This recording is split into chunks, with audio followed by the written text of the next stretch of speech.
Hello everyone, welcome back to my channel. तो guys आज मैं आपको परफेक्ट प्रिंसेस कट ब्लाउज की कटिंग करना बताऊंगी बहुत ही इजी मेथड से। ये मैंने डबल फोल्ड करके लाइनिंग पीस को रख लिया है। अब इसमें बैक पार्ट की मार्किंग करेंगे। तो यहाँ से पहले एक स्ट्रेट लाइन ड्रॉ कर लेंगे। अभी स्ट्रेट लाइन से लेंथ की मार्किंग करेंगे।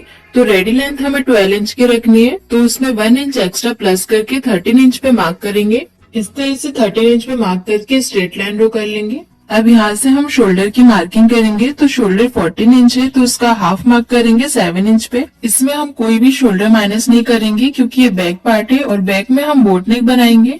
और नेक साइड से 2.5 की मार्किंग करना है। अब शोल्डर वाली मार्किंग के नीचे हमें 1 इंच का डाउन मार्क करना है। ये दोनों मार्किंग सबके लिए फिक्स है। अभी 2.5 वाली मार्किंग को डाउन वाली मार्किंग से ज्वाइन कर देंगे। और अब डाउन वाली मार्किंग से हम आर्मोल की मार्किंग करेंगे। तो आर्मोल में 6.25 का रख रही हूँ 32 साइज के अकॉर्डिंग।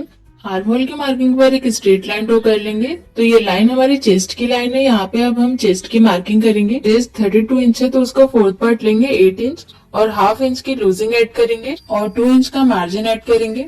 अब यहाँ से वेस्ट की मार्किंग करेंगे। तो वेस्ट 28 इंच है, तो उसका फोर्थ पार्ट रखेंगे 7 इंच और 2 इंच का मार्जिन लेंगे। और ये दोनों चेस्ट और वेस्ट वाली मार्किंग को स्ट्रेट लाइन से ज्वाइन कर लेंगे। तो अब इतनी मार्किंग होने के बाद आप शोल्डर स्ट्रिप की मार्किंग करेंगे। तो शोल्डर स्ट्रिप आपको जितनी भी रखनी है उसमें 1 इंच एक्स्ट्रा प्लस करके मार्क करें। तो मुझे 2 इंच की शोल्डर स्ट्रिप चाहिए, तो उसमें 1 इंच एक्स्ट्रा प्लस करके 3 इंच पे मार्क करेंगे। अब आर्मोल शेप ड्रॉ करेंगे। तो चेस्ट वाली लाइन पे हम 6.5 इंच पे मार्क करेंगे। यहाँ पर हमें शोल्डर से हाफ इंच कम लेना है। शोल्डर हमने 7 इंच पे मार्क किया था। अब आर्मोल की लेंथ का सेंटर लेंगे और यहाँ भी 6.5 पे मार्क करेंगे। और यहाँ आर्मोल के लिए 1 इंच का गैप रखेंगे और ये सारी मार्किंग को मिलाकर आर्मोल शेप ड्रॉ कर लेंगे। तो ये बिल्कुल परफेक्ट आर्मोल शेप ड्रॉ हो गया है। अब यहाँ शोल्डर से नेक की लेंथ रखेंगे 2 इंच पर और यहाँ पे एक बॉक्स बना के बोट नेक शेप ड्रॉ कर लेना है। तो बैक पार्ट की मार्किंग कंप्लीट हो गई है। अब इसे कट कर लेंगे। अब हम फ्रंट पार्ट की मार्किंग करेंगे। तो ये मैंने डबल फोल्ड में अस्तर लिया है। इसमें पहले हम एक स्ट्रेट लाइन ड्रॉ कर लेंगे और यहाँ से 7 इंच पे शोल्डर की मार्किंग करेंगे। यहाँ पे हमने 14 इंच शोल्डर का हाफ रखा है 7 इंच। फ्रंट नेक हमारा डीप नेक है, तो हम शोल्डर माइनस बाद में करेंगे। पहले जो हमारी रेगुलर मार्किंग है वो कर लेंगे। 1 इंच का डाउन करेंगे और नेक के लिए 2.5 पे मार्क करेंगे और ये दोनों मार्किंग को ज्वाइन कर लेंगे। अब यहाँ डाउन वाली मार्किंग से आर्मोल की मार्किंग करेंगे 6.25 पे। जितना हमने बैक पार्ट में लिया था उतना ही आर्मोल रखना है।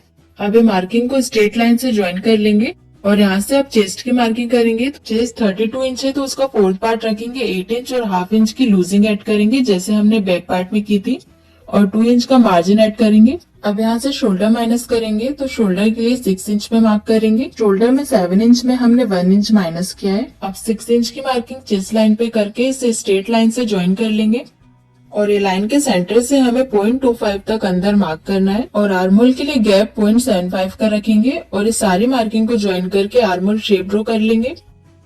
आर्मोल शेप ड्रॉ करने के बाद यहाँ पे शोल्डर स्ट्रिप की मार्किंग करेंगे। तो बैक में हमने 3 इंच की शोल्डर स्ट्रिप रखी थी, तो यहाँ पे 3 इंच पे मार्क करेंगे।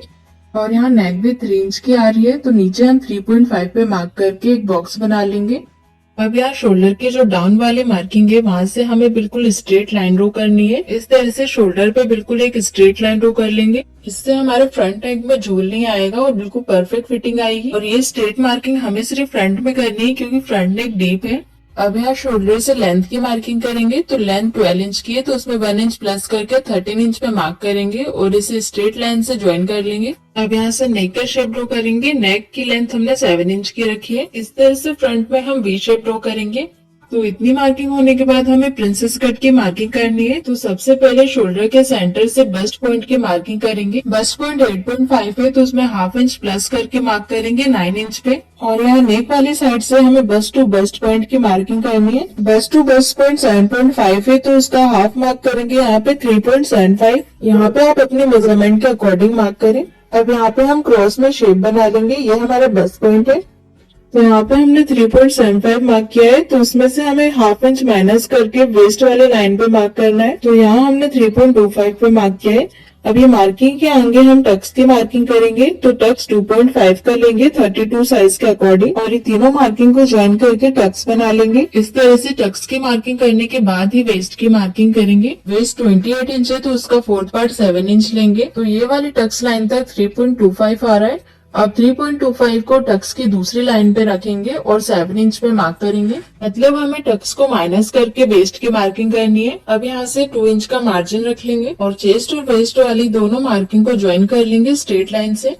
तो इतनी मार्किंग होने के बाद आर्मल वाली मार्किंग से ऊपर हमें 1.25 पे मार्क करना है और अब ये मार्किंग के दोनों साइड हाफ इंच पे मार्क करेंगे और अब ये दोनों मार्किंग को हमें सेंटर में मिला देना है स्ट्रेट लाइन से। तो अब ये वाले लाइन का सेंटर लेंगे। इस तरह से सेंटर पे मार्क करने के बाद जो टक्स की दूसरी वाली लाइन है, ये लाइन के कॉर्नर से हमें सेंटर वाली मार्किंग पर मिला देना है। तो गाइस ये प्रिंसेस कट का मैं परफेक्ट मेथड बता रही हूँ। इससे कोई भी क्रिस नहीं आएगी प्रिंसेस कट में और प्रिंसेस कट छोटा बड़ा भी नहीं होगा और बिल्कुल परफेक्ट फिटिंग आएगी। अब यहाँ पे जो हमने पिंक चौक से स्ट्रेट मार्किंग की है, ये मार्किंग से हल्का सा राउंड शेप ड्रॉ करते हुए हमें टक्स पॉइंट पे मिला देना है और फिर टक्स पॉइंट के नीचे से हमें हल्का सा अंदर राउंड में लेते हुए प्रिंसेस कट शेप बनाना है। इस तरह से प्रिंसेस कट शेप बनाने के बाद ऊपर साइड से हम स्ट्रेट लाइन ड्रॉ कर लेंगे। फिर इसे स्ट्रेट लाइन ड्रॉ करने से कोई भी क्रीज नहीं आएगी। अब जो टक्स पॉइंट की ये स्ट्रेट लाइन है, इसे हम मेजर करेंगे तो ये 4 इंच की आ रही है। तो हमने जो राउंड शेप में प्रिंसेस कट का शेप बनाया है, वो टक्स को भी हमें 4 इंच पे मार्क करना है। तो इस तरह से हम राउंड में लेते हुए इंच टेप को 4 इंच पे मार्क करेंगे। 4 इंच पे मार्क करने के बाद वेस्ट वाली लाइन के ऊपर हमें 1 इंच पे मार्क करना है और ये दोनों मार्किंग को स्ट्रेट लाइन से ज्वाइन कर लेंगे। तो ये perfect princess cut shape draw हो गया है। अब हमें न्यू आर्मर शेप ड्रॉ करना है, तो उसके लिए ऊपर वाली टक्स की लाइन को मेजर करेंगे। तो ये 3.25 पे आ रही है। तो इसके दूसरी टक्स वाली लाइन को भी हमें 3.25 पे मार्क करना है। इस तरह से हम ये वाली लाइन को भी 3.25 पे मार्क कर लेंगे। हाफ इंच तक लाइन के आगे जाएगा। तो ये मार्किंग तक स्ट्रेट लाइन ड्रॉ कर लेंगे और हाफ इंच नीचे गैप लेते हुए हमें न्यू आर्मर शेप ड्रॉ करना है। इस तरह से हमें न्यू आर्मर शेप ड्रॉ कर लेना है और मार्जिन पर बिल्कुल स्ट्रेट लाइन ड्रॉ कर लेंगे। तो प्रिंसेस कट की मार्किंग कंप्लीट हो गई है। अब नेक साइड से मैं हल्का सा राउंड शेप ड्रॉ करूंगी। आप चाहो तो स्ट्रेट भी रख सकते हो। तो यहाँ नेक साइड से हम 4 इंच पे मार्क करेंगे और ये मार्किंग को टक्स वाली लाइन से ज्वाइन कर देंगे क्रॉस में और हल्का सा राउंड शेप ड्रॉ कर लेंगे। इतनी मार्किंग होने के बाद हमें प्रिंसेस कट दूसरे फैब्रिक में ट्रेस करना है। तो प्रिंसेस कट को मैं डार्क कर ले रही हूँ। तो पिंक चौक से मैंने प्रिंसेस कट को डार्क कर लिया है। अब मैंने डबल फोल्ड में अस्तर लिया है, इसको हम प्रिंसेस कट के ऊपर रखेंगे और ट्रेस कर लेंगे। तो प्रिंसेस कट शेप पूरा अस्तर में ट्रेस हो गया है। अब इसे हम डार्क कर लेंगे। प्रिंसेस कट को हमने इसलिए ट्रेस किया है क्योंकि हमें हाफ इंच का स्टिचिंग मार्जिन भी ऐड करना है। तो यहाँ से हम हाफ इंच का गैप लेते हुए वैसे ही शेप ड्रॉ कर लेंगे प्रिंसेस कट का। इस तरह से स्टिचिंग मार्जिन ऐड करने के बाद प्रिंसेस कट को कट कर लेंगे। कट करने के बाद नेक वाले पार्ट को भी कट करेंगे मार्जिन ऐड करके। तो नेक वाले पार्ट में हाफ इंच का मार्जिन ऐड करेंगे स्टिचिंग के लिए। और ये प्रिंसेस कट की मार्किंग की अब हमें जरूरत नहीं है क्योंकि हमने ऑलरेडी कटिंग कर ली है दूसरे अस्तर में। तो स्टिचिंग मार्जिन ऐड कर लिया है, अब इसे कट कर लेंगे। और गाइस अगर अभी तक आपने मेरा चैनल सब्सक्राइब नहीं किया है तो सब्सक्राइब कर लीजिए, जिससे आपको हर वीडियो का नोटिफिकेशन मिलता रहे। तो फ्रंट और बैक पार्ट की कटिंग कंप्लीट हो गई है और एज इट इज हमने इसे मैन फैब्रिक पर कट कर लिया है। तो गाइज आपको ये प्रिंसेस कट कटिंग मेथड कैसे लगी मुझे कमेंट करके जरूर बताइए और चैनल को सब्सक्राइब जरूर करें। Thanks for watching.